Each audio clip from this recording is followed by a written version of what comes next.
Яг одоо бол бид Дорнод аймгийн Баяндун суманд ирж иргэд олон нийттэй уулзалтыг зохион байгуулад ингээд явж байна.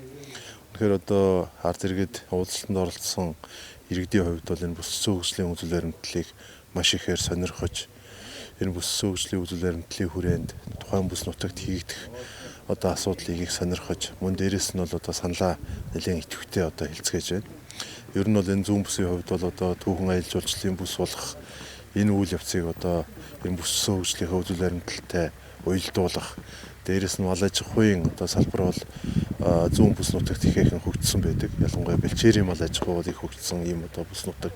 Энийг одоо эдийн засгийн эргэлтэнд оруулах талыг мөн одоо бүс нутгийн энэ боомтын сэргэлтийн асуудлыг одоо бас бодиттойгоор хийж энэ бүс нутгийг одоо хөрш улсуудтай экспортын одоо үйл ажиллагаа явуулах, аялал жуулчлалын үйл ажиллагаа явуулах энэ асуудлыг бол иргэд маш ихээр одоо ярьж хэлж байна.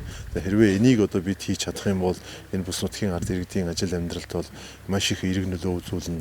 Амьдралын чанар сайжирна, өрхийн орлого одоо нэмэгдэх ийм бүрэн дүрэн болцоо байна гэж ингэж бас ард олон нийт бол харж байна гэж энэ уулзалтуудаас бол одоо бас харагдаж байна.